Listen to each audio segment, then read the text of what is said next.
Jump off that exhausting hamster wheel and into balanced living with Dr. Marissa. Promise you joy in the mystery.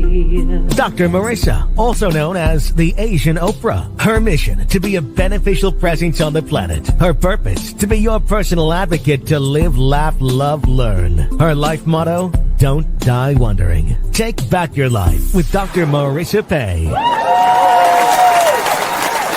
And welcome. You are tuned into Take My Advice. I'm not using it. Get balanced with Dr. Marissa, the morning show here on NBC News, CNBC News, and NBC Sports Radio station KCAA, AM 1050, FM 102.3, FM 106.5, and streaming everywhere. iHeartRadio, Spotify, Stitcher, Amazon Music, Tiki Live, Podchaser, iTunes, TuneIn, Audible, and more. I am Dr. Marissa, your celebrity host producer of this show about hope and happiness. So there's no gossip, no scandal, no K-words, no Kanye talk at all.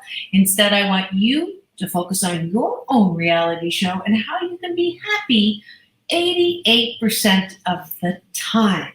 So I have topics and guests to that end, and today's no exception. I have a chef for you, and I don't think I've ever had a chef on the show before. His name is Chef Aundre Blasingame, and he is actually a celebrity chef. He won the Texas Super Chef competition, the Pro Start Texas State Champion.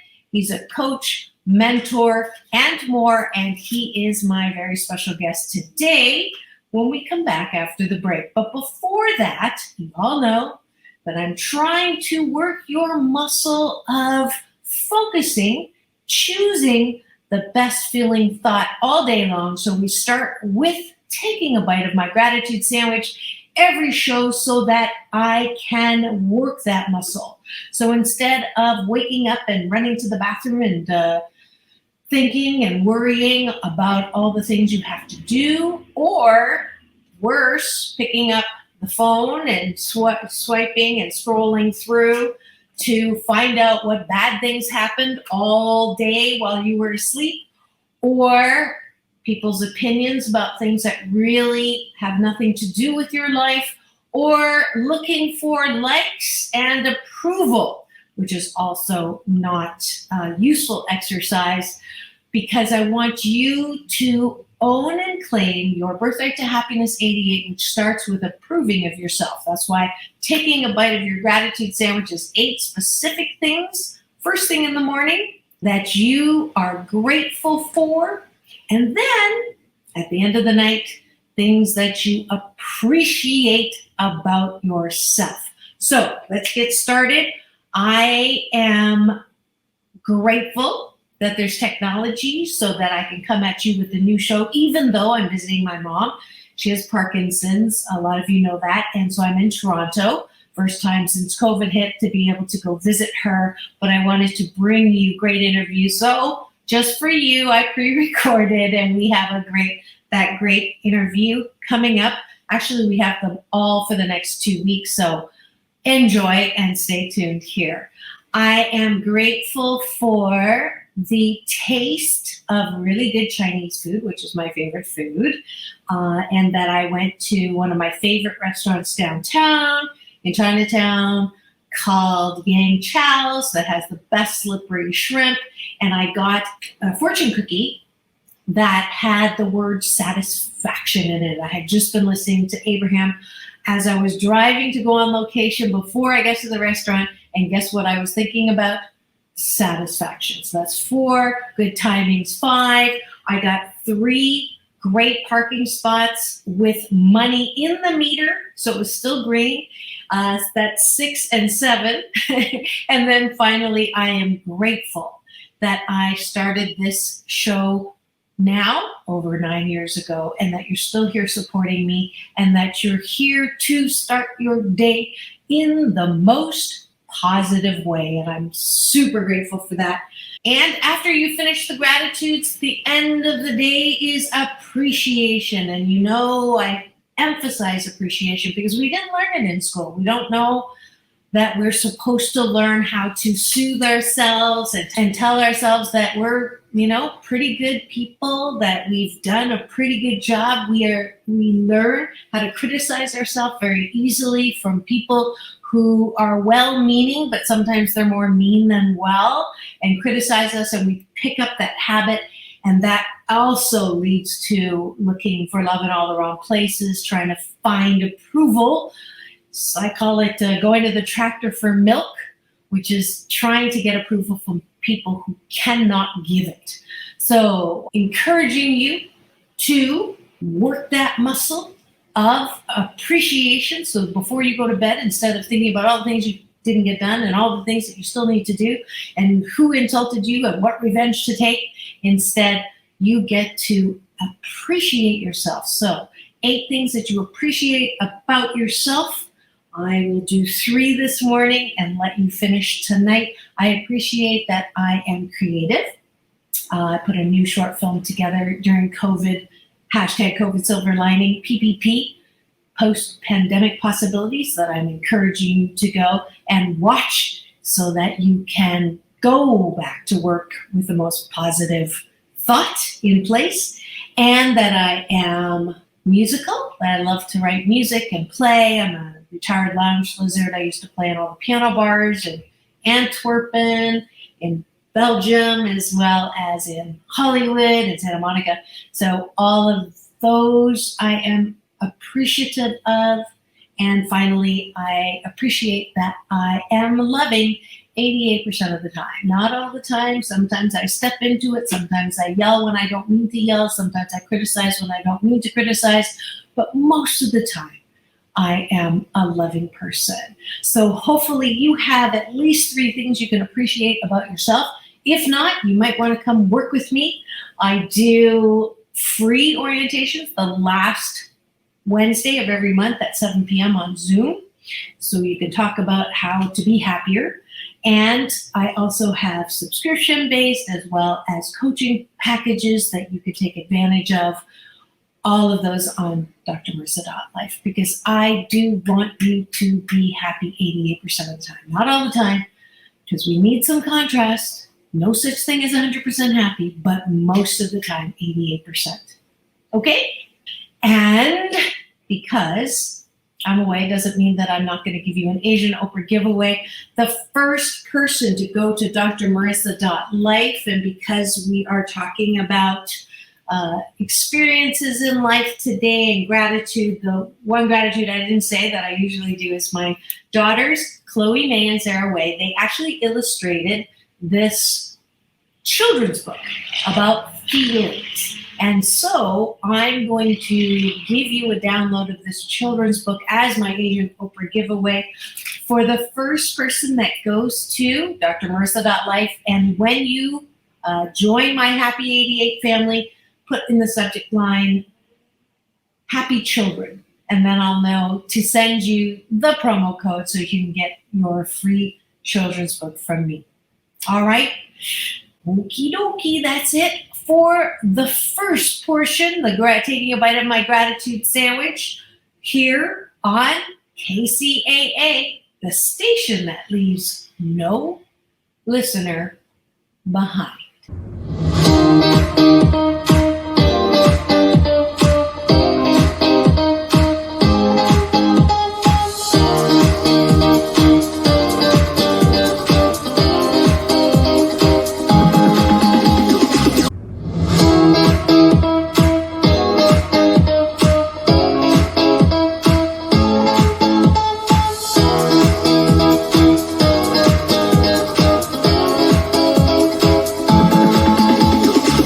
Take back your life with Dr. Marissa Pay. And welcome back. You are tuned into Take My Advice. I'm not using it. Get balanced with Dr. Marissa, the morning show here on NBC News Radio Channel KCAA, AM 1050, FM 102.3, FM 106.5, and streaming everywhere. iHeartRadio, Spotify, Stitcher, Amazon Music, Audible, Podchaser, Tiki Live, Rumble, iTunes, TuneIn, and more. Why so many places? Because I want to maximize my splatter zone for more hope and happiness. Because I want on a happy 88 mission, 88 million more happy people in the next 8 years. So I bring topics and guests to help you to that end. And today is no exception. As I mentioned before break, I have a chef for you. And I believe this may be the first chef I've had at least in 2 years. So I'm so delighted to bring you Chef Aundre Blasingame. Chef Coach Aundre Blasingame was born and raised in the Derby City of Louisville, Kentucky, and currently calls Dallas, Texas his home. His passions include being a chef, an entrepreneur, and enjoying each day of his life. His motto is, health and wealth are the future of my people. And without further ado, please welcome to my show, Chef, and you're going to have to teach me how to say that last name.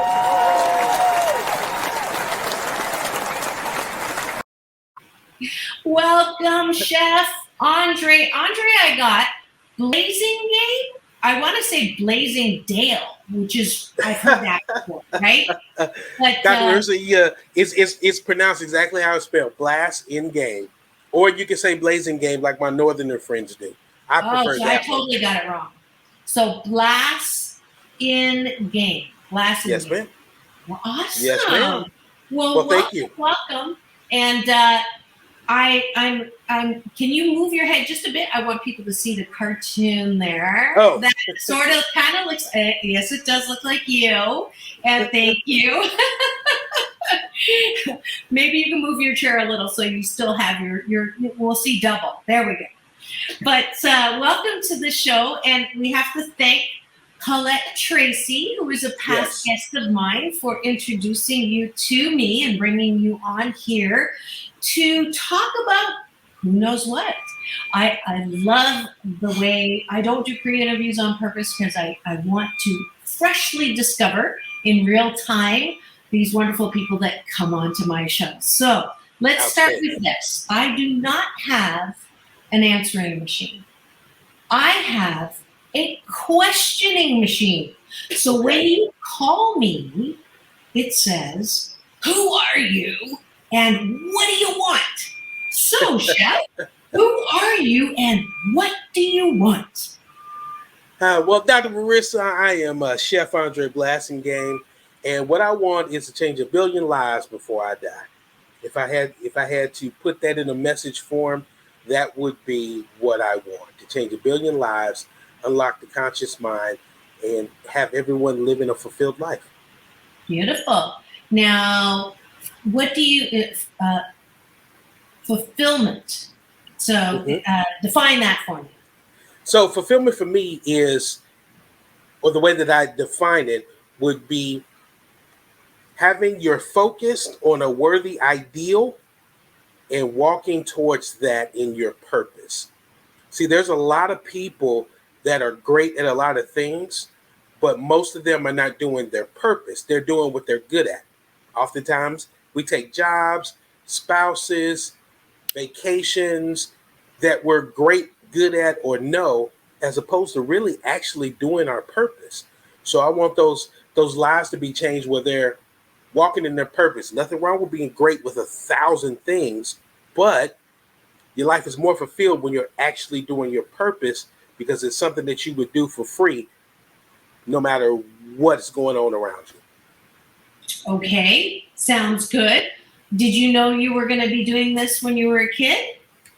You know, no, I wasn't. When I was a kid, my goal was to be in the NFL. I got close. I played semi-pro football after leaving college. I didn't quite make it to the NFL. I think I was a few inches too short, but for the position I played. But that was, say that again? Which was? What position did you play? I played defensive end. So if you know anything about football, most defensive ends are like 6'2", 6'3", real tall guys. I had the weight, but unfortunately I was like 5'10". So Great in high school, great in college, had a great semi-pro career, but the NFL scouts just wouldn't see me. But it's okay. It's okay. Then how did the chef thing happen? Okay, so it's interesting. My first job, I was in my teens, and I worked for a place called the EO Sandwich Shop, and they were the only place that was that would hire me at the time, right? It was probably, I don't know, maybe the fifth or sixth place that I applied in this mall in my hometown, and they hired me, and I started baking bread. So actually, I started off as a baker, and from there, it just kind of shaped what I wanted to do. I wanted to own a restaurant. I wanted to own a hotel. I wanted to go into food, and have been in food ever since then. Wow. So it's something that you enjoy doing, which is what one of your definitions of something that you want to do as your purpose. Now, were you in the kitchen as a kid? Did you know that? Yes. You were. Okay. So Yes. it is one of you popped out a chef sort of thing. Yes, I popped out more a bakery chef than a savory chef, because the difference is you either become a chef that cooks all foods, or most people like your pastry chefs or patisserie, right? They're separate, but most of the time both chefs can do both. And so I started on the patisserie side, like I said, baking fresh bread. We did nothing but fresh bread. We made it from scratch. I mean, rolling, folding doughs, putting them in the refrigerator, letting them proof. We did the whole thing. And then I went to college at the University of Houston, the Hilton College down in Houston. That's when I got into restaurant management. And then from there, it just, my career started in fast food all the way up to fine dining. Did my culinary arts degree at the Cordon Bleu, and, began my journey. My journey for the next phase was when I got my internship at the Grand Floridian at Disney in Orlando. Wow. And that's when I knew that I had enough skill, knowledge, and background to turn this into something profitable. And that's what I did for the next, oh my God, it's so long ago now when I think about it, for the next 20 years, 15, 20 years now. Yeah. Beautiful. Now, that's not a unusual. Somebody wants to be a chef, they go through the training, they go through all of that, and then they become a chef and they work in the restaurant business or whatever. But it sounded like when I asked you, who are you and what do you want, there was something else there on top of just being a chef. So while you smile, I think I hit something on the head. So tell me about that stuff. So, although I've been a great chef and I've been in the food industry 27, 28 years now, being a chef is great, but I always felt like I was missing something. And I went through a lot of different personal developments, Brian Tracy, The Secret, Les Brown, Eric Thomas, all these different guys, Eat That Frog, went through all these, different books of success, right? And I never really figured out what my purpose was, because for a long time, I thought my purpose was to be a chef and change people's lives with food, right?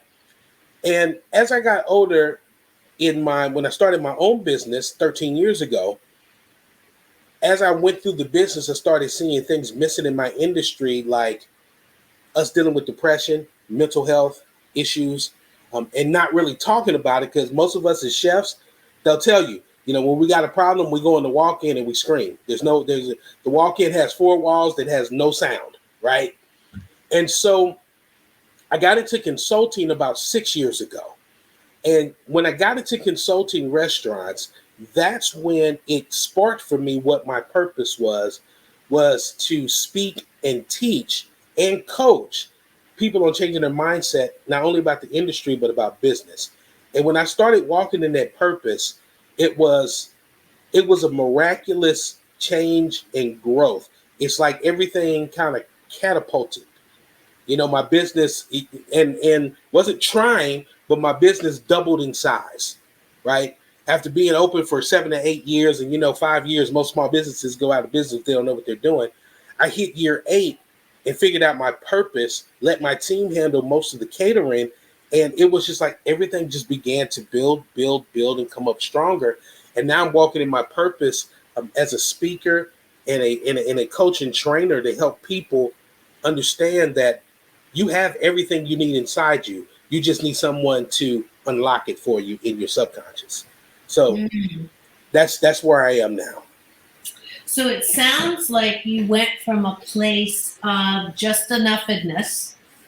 Yes. To unlimited possibilities, what I call #UP, going up, which is #unlimited possibilities. So that's what it sounds like to me, which is great. So no wonder Colette wanted you to come on my show. This is exactly, a lot of us, like you said, we come here, we think the American dream is what we're supposed to achieve, and that is our lot in life. And so we do all the things that we're supposed to do, go to school, you went to good schools, you went to good training, get a good job, do the job, and you get to that place where you really don't like your job, but you got to do it because it's money, and you've got a nut to take care of, so to speak.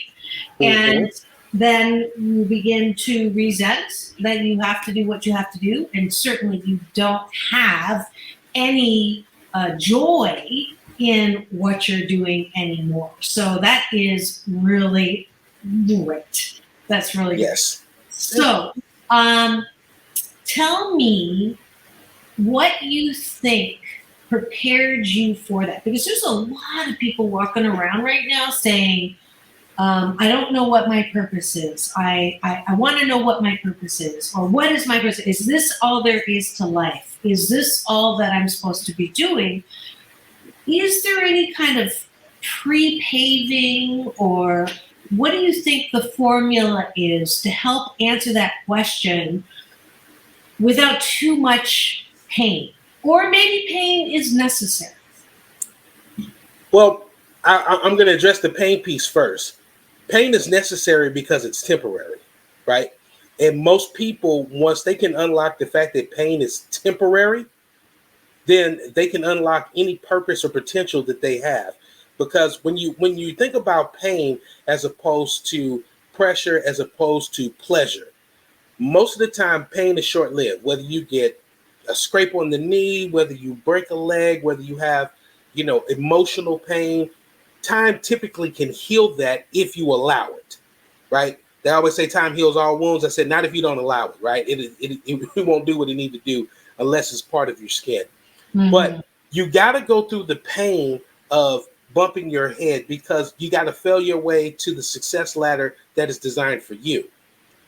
Oftentimes, like you said earlier, we were taught go to school, get good grades, and get a good job. Very few taught us to be entrepreneurs and business owners like the 1% that are wealthy, or the people with giant companies. And you hear those stories all the time with your Mark Cubans and your Bill Gates not finishing college, and they're making all this money, but we're still teaching that old mindset. So going through that pain will help you realize, do you want to stay in that pain? Are you comfortable? Are you enjoying that pain? Because some people enjoy pain. Yes, some people enjoy pain. Yeah, that's why I say pain in life is mandatory, but suffering is optional. Suffering is optional. Facts. Unless you enjoy it. Right? Unless you like marinating in the pain. And there are people who do that. Their whole identity, I am drama, therefore I am. Yes, at least when I'm feeling pain, I'm feeling something. But most of that stems from what they put in their subconscious, right? Because we all went to college to go get these good grades, it's because they have been teaching that to us since grade school, right? And so in our subconscious, when you hear it year after year after year for 12 years of school, right, then you don't think there's other options, like going to a community college or taking up a trade, right? Or working with your parents' company, starting your own company, because it's not taught. And the first step to getting into your purpose really is to retrain that subconscious mind to understand you got to go back to when you were a kid, you could do anything. You wanted to be a fireman. You wanted to be an astronaut. You wanted to be a billionaire, millionaire. You wanted to jump out of planes, for a living. I had a friend of mine, that was one of his goals when he was a kid. And because, they taught him about, going to school, good grades, he wasn't the greatest student, didn't get any scholarships. So he became a paratrooper in the military, right? And I was like, you fulfilled the dream that we talked about when you were 6 or 7 years old, and you didn't do it in the way you expected it, but you fulfilled it because that's all he talked about. I want to jump out of planes. I want to be a paratrooper. I want to skydive, and went to the military and did it. And now, if I remember correctly, he's training people to skydive, right? And he didn't finish college. He didn't use his GI Bill money, to go to school, but he's fulfilled and he's happy, right? Now, is he a millionaire? No. Does he make a good living? Of course, for him and his family. But his happiness has sustained him. And it's interesting because I was looking at some of your YouTubes about happiness. His happiness sustains him. And as a man, I'm going to speak from a man's perspective. When we're fulfilling our purpose, going after our mission, and don't let other things blind, we put our blinders on like horses, what happens is that the resources that you need to take care of your family appear because you're on your purpose. Most people are in their issues, struggles, difficulties because they're beating their head against the wall trying to do something else that they were taught as opposed to walking in their purpose. Absolutely. Great points. We're going to be right back after the break in the news with more of this wonderful conversation about how important it is for us to find our purpose, how to go about it, and listen to more of Chef Aundre's story, as well as how he is helping people through healthy food. That's when we come back here on Take My Advice. I'm Not Using It. Get Balanced with Dr. Marissa, the morning show here on KCAA, the station that leaves no listener behind.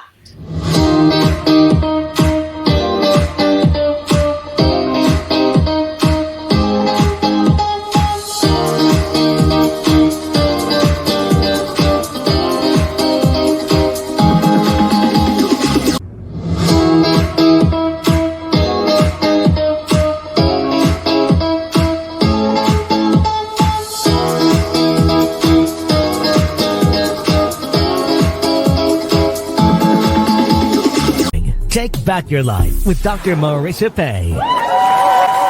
And welcome back. You are tuned into Take My Advice. I'm Not Using It. Get Balanced with Dr. Marissa, the morning show here on NBC News Radio, KCAA, AM 1050, FM 102.3, FM 106.5, and streaming everywhere, including my YouTube channel, where you can find not only my past 690 shows, I believe we're at now, you can also get my red carpet interviews with Halle Berry, John Travolta, Quincy Jones, and a whole host of other super interesting people. No thanks to my occupational hazard of this show, I get to go and meet some pretty spiffy people on the red carpet, and I also get to meet some spiffy people here on my show, and today's no exception.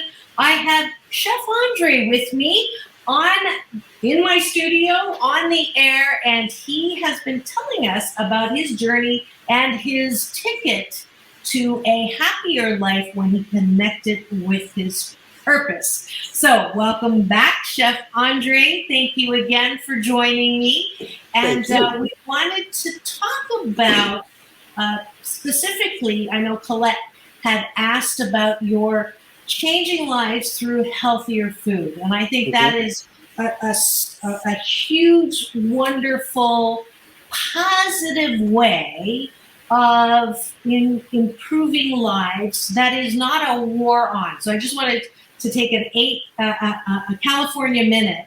What I love about your purpose and mission that includes that is we're not angry at the state of obesity, or we're not angry. It's not a war on drugs, a war on fat, a war on all this.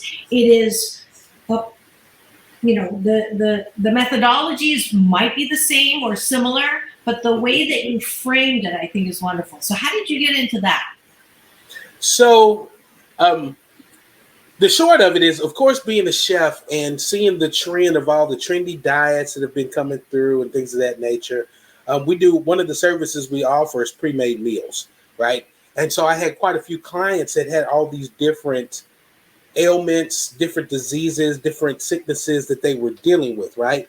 And so I had to start framing menus to cut out salt, less carbs, et cetera, et cetera. So that kind of began the journey. That was probably about 6 years ago that I started in that realm, because we had a contract to do those meals for the elderly. And so the elderly had food all the way down to what they call mechanical. And mechanical is basically, for lack of a better term, taking the food down to a baby food state, right? So they'd be able to, eat it, but still have great tasting food. Then fast forward to about 3 years ago, I was driving one day. I was coming back from, for any of my Texas people, I was coming back from Arlington, driving back to Dallas. And I was driving and everything went white while I was driving, right? And most of the time when your body is shutting down, everything goes black. So I didn't know what was wrong. So I pulled over, got my bearings together, and I was able to see. Now I'm doing 70 going down, because that's the speed limit here. I'm doing 70 going down, 30, and everything went white. Like it was like that shadow when you get that first flash of light from a camera, and then you can't see anything and then fades back in. So that happened. I pulled over to the side of the road, didn't know what was wrong, went to the doctor. They said I had a vitamin D deficiency. And I said, okay, that makes sense, because up until I was, late 30s, I was always outside with sports because I played football. After that, when I was running my company, I was inside most of the time, didn't get as much sun. I had a window, but didn't get sun like I used to. She came back and told me that my A1C, so anybody that has diabetes type 2 know what an A1C is. My A1C was 11.2. And what she said to me is, I don't know how you even were able to come into my office to get that test and for me to call you back and you still be okay. And I told her, I said, I feel fine. Like, honestly, besides me blanking out. And she said, I don't know what that means, but you got 11.2. So after about 6 months of mild depression, right, I didn't even want to eat. It was like I ate for substance, but, I went through a little depressed phase. I was like, all these years I've had a great bill of health. I haven't had a cavity. It's like I've been the epitome of great health for a big guy, right? And in just 2-3 short years, it all comes crashing down. And I don't like taking pharmaceutical pills of any sort. I don't like pharmaceuticals. I prefer natural. I'd rather tough it out. I don't even like taking Theraflu when I get mildly sick, right? So in doing that, I was like, you know what? I'm a chef. Food is medicine. It's a natural healer, right?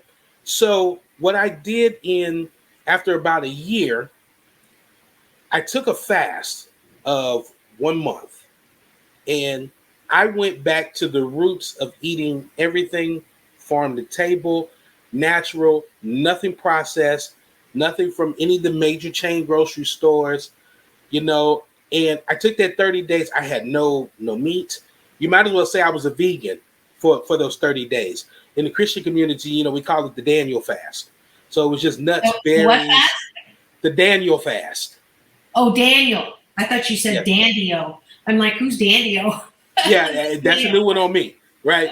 But the Daniel fast. And so in doing that, I literally lost about 22 pounds in that month, right? Because every time I got hungry, I would supplement water, and then I would eat nuts and fruits. And of course, diabetic, I stayed away from anything that caused carbs, and I tried to keep my sugar content down as low as possible.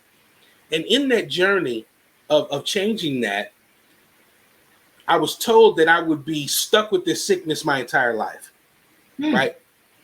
Nobody ever told me that I could reverse diabetes type 2. I know how diabetes type 1 works, and for the most part, it's not replaceable unless you can get the pancreas to produce correctly.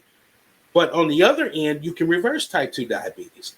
So I went on the journey of searching and finding out a bunch of different things about it. I watched a show called What the Health on Netflix, where they were dispelling all those myths about things that can't be changed, from heart disease and, being an African-American male, that's blood pressure, high cholesterol, all that is in our community. In doing that research, the biggest thing I realized was I can reverse it. It's all mental. And I began reversing it. It took me a little over a year to get my A1C down far enough where I didn't have to take no metformin, no insulin, or anything like that. And I went 9 months without needing any medicine. And this is during the pandemic. And this is recent. So this is recent. Wow. This is in like the last 3 year span. Wow. And during the pandemic, the oddest thing happened. I caught pneumonia, right? Middle of the pandemic. And I'm just like, of all things, I didn't get COVID. I still have not tested positive for COVID. And I was like, who gets pneumonia in the middle of a pandemic, right? So I spent 5 days in the hospital, and the nurse came in and said, I want to take your insulin. I want to take your blood sugar. And she's like, oh, you don't need any insulin. And I was like, even with my pneumonia, it didn't spike up or anything like that. She's like, no. She said, you don't need it. And of course, they check it 3 times a day. So the whole time I had pneumonia, I never had to take any insulin. And it all went back to the foods that I consumed before, because I didn't exercise either. Everything I did was just, I focused 100% on the food. I walked because I'm a chef. Let me take that back. And we do 6,000 to 8,000 steps in the kitchen a day. So technically that would be exercise, but it was just food. And when that happened, I started coaching and counseling other people with diabetes on, you can reverse this. Don't let your doctor, sell you that myth that you got to be on these medications the rest of your life. I said, but it's you that's got to change. Doctors are there, more in the sense, especially in the medical profession, to prescribe to minimize the problem, not to eliminate the problem, right? It's almost like as I say it, and I'm going to get in trouble, I know, but I say this because that is my experience too, that doctors mask things, because any antidepressant and anti-anxiety, if it's working, it's masking it, and there's side effects. And then now they have a drug to take to make sure to help that depression drug to work. Mm-hmm. So it's like at some point you go, there's something wrong with this model of health. So you figured it out kind of on your own, sort of by accident, but it works. It's got. I would say that the universe has augmented or added to your purpose. That this was also a very giant message. And now I understand why Colette wanted to make sure that you talked about this, because this is huge. I mean, diabetes affects a lot of people who think that they don't have any choice but to continue to take all the drugs as well as prick your fingers or whatever newfangled thing there is. And it reminds me, I don't know if you saw in my list of guests, I had Chris Ward on, who cured stage 3 cancer with a vegan diet. Mm-hmm. And it was a very fascinating, and I believe him, he's still doing it. Matt Embry, who did the Netflix, Inspiring Hope. I can't remember the name of it. I'll have to look it up, but he's fabulous. But he also cured I get these mixed up. If it was multiple sclerosis, MS. Is that MS? MS. Yeah. Mm-hmm. Yeah. Mm-hmm. So he cured that with, or didn't maybe cure it, but he has definitely no symptoms as he continues to use the vegan diet. So there's totally something very wise. Very food wise. is medicine. Food is medicine. It just is. And one of the things, if I can give a tip to anybody watching, is go get you a food sensitivity test, not an allergen test. An allergen test, they prick your finger and they're going to tell you what pollens and bugs and things like that you're allergic to. That's important because some of those things are in food, right? But you go get a food sensitivity test. You can normally get, even if you get the one that's over the counter, now it costs you a couple of $100, but I tell you, we can spend a couple of $100 a year on going to the movies and, signing up for Netflix and doing all these different things. Why don't you invest that into your health? But you take that food sensitivity test, it's going to give you 9 different allergens of foods that are not good for your body, and it will help you to eliminate those foods so you can maximize the diet for you. That's what helped me the most, because it told me what foods was reacting to my body the most. Like, I'm a diabetic, so everybody always says, broccoli is good for you, right? Apples are good for you, right? Well, my doctor's like, don't drink fresh apple juice because, it's going to spike up your blood sugar, right? It's not good for you unless your blood sugar falls low. So a lot of fruits I have to stay away from. I took that food sensitivity test and I found out that, he was right actually for my body, right? Not just for the diabetes, but for my body. And that changed the game for sustainability for myself through this now coming up on my 4th year process of defeating diabetes. That's amazing. Now, is that test on your website that someone get a link to? Because I want to try that test.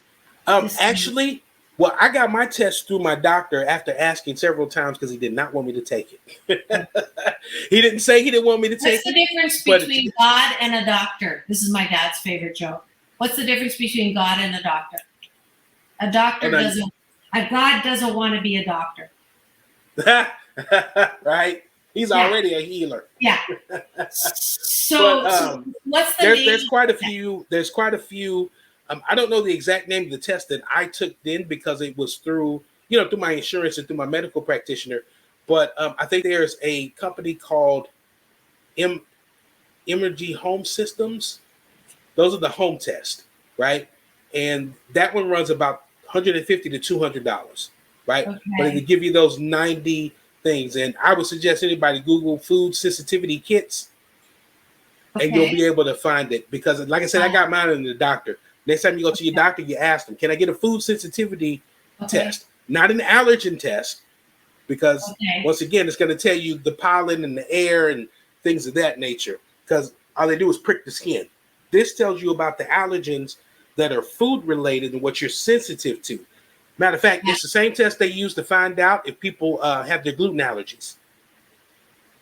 You hear a lot of people gluten free. I'm telling you, it was a game changer because for me, it smoothed out my entire diet.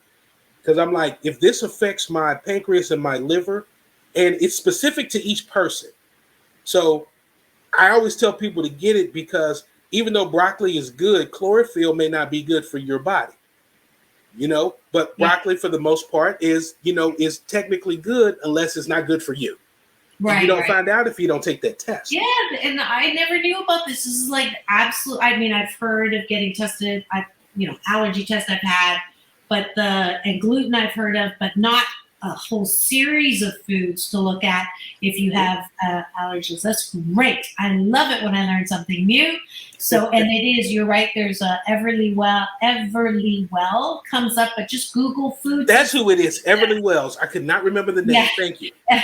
You're welcome. I'm going to buy stock in it right now after the show. But it makes so much sense. And let me go back and correct something. Chris Wark beat stage 3C colon cancer. So I said stage 3 is actually, that's heavy duty. And Matt Embry's, you have to go watch this. It's called Living Proof. And I #accidentally found it, watched it, was so impressed, emailed him and said, do you want to come on my show? And guess what? He did, and just brilliant.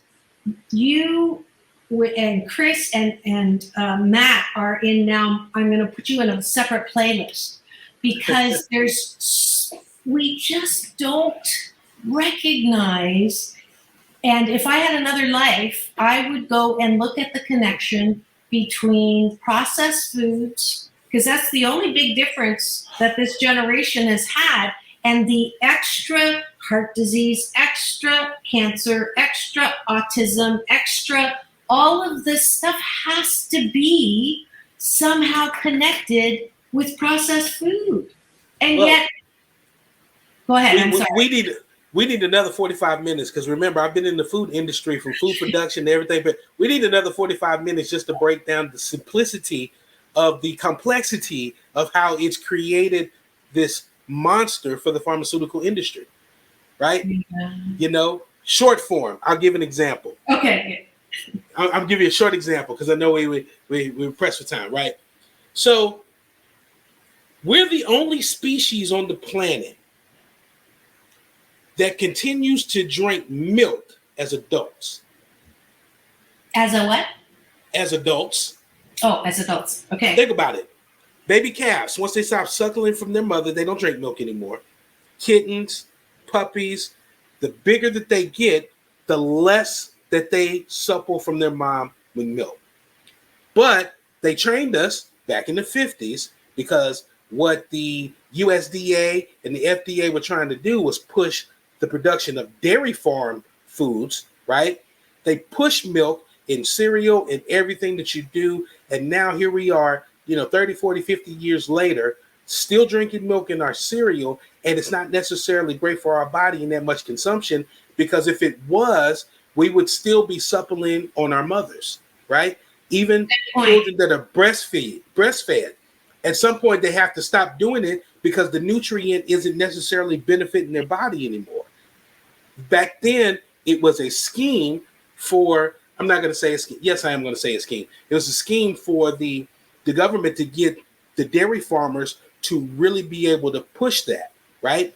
And ever since then, from that processing plant of milk to what we have in food and American cheese and all those other things, it's all processed. And everybody watching this can go Google just about anything on some of the stuff that they put in it that's not naturally good for us. It tastes good, and that's the problem with people. We eat because it tastes good, and we don't think about the ramifications that are going to happen 10 to 15, 20, 30 years after our youth metabolism balances out. Yeah, we can eat pizza, we can eat burgers and a whole bunch of pasta while we're in our teens and 20s and 30s. But when you start hitting that 45, 50, 60 era, you don't have that opportunity, because the body wasn't designed to take it in the amount of mass consumption that we do, especially here in the United States. We're obese because we overconsume. If we could even consume less of the bad food and be in better health than the amount that we consume of the bad food. We don't need a quarter pound of beef 3 times a week. We just don't. Shout out to my Texas family. I know you're gonna be like, oh my God, he's talking bad about beef. I'm not talking bad about beef. Everything in moderation. But if you want to live healthier, you've got to be able to minimize your consumption first. Find out what foods are great for your body, and then be mindful of what you're putting in your body, because what's in your body is what you're made of. Mm-hmm. This is a shell, right? Just like your house, the foundation cracks, you got to go fill it. It's still not the same house. How do you bring it back? You got to balance it out. You got to bring somebody in to dig, flip up your house, put the boards back in, fix the slab, right? Well, you have to be the person to fix your slab. Mm-hmm. And it starts with your food, because 100% of people eat. I said, if there's nothing else that we all do, 100% breathe, 100% drink water, 100% people eat. No matter who you are, race, background, male, female, them, they, her, everybody. 100% across the board. Yeah. And they have to understand that. Yeah. Really good points. Really, it really breaks it down. It's not about, anybody doing this. It's really about understanding what our bodies want, or what they are able to process normally or not. And if we really, I think for me, I turned the corner just recently on Valentine's Day, actually, about loving my body, and that I really have to treat my body and my health the same way I treat my mind and my emotions and my ability to create, that I want to do right by my body. And it was one of those ding, ding, ding. And so this obviously was here to reinforce and also give me the next step on the allergies and all of that, so I can make the best out of my physical body, which is a gift. Yes. And now, yes, we are out of time, as I knew we would, because we're both so shy and we have nothing to say. Right? Yes, there's another service I offer. But do you have any one last thing that you hope people will remember? It's called a keeper. So what's the keeper that you want people to leave with so they don't forget? Your health is your wealth. Invest in your health as much as you do your leisure time, and you will see success in life. Ooh, I like that. And how do we find you? You can find me at my website is Aundre Blasingame. As you can see on the screen.com, at BlastJ69 on Instagram, B-Game Coaching on Instagram. You can also check me out. My name is on LinkedIn, etc. You know, my name is across everything, so it's easy for people to find. And if you don't remember any of that, Google my name, you'll find everything. Fantastic. And last question that I ask all my guests is, to who or what are you most grateful for? The ability to live harmoniously with all of God's people. I missed the second half of that. The ability to live harmoniously with all of God's people. That is what I'm most grateful for. Beautiful. Well, thank you so much. It's been illuminating, enlightening, and educational today with my very special guest, Chef Aundre Blasingame. And you can find him at hisname.com. You got to do this with me. It's all about balance. Ready? Peace in, peace out, world peace through inner peace. I love it. I'm sorry? I said I love it. Oh, thank you. This is Dr. Marissa reporting live from her living room during the pandemic, which is almost over, wishing you the best meal that is loving you in your body ever, and go forth and multiply the health that you are. Have the best day ever. We'll see you tomorrow.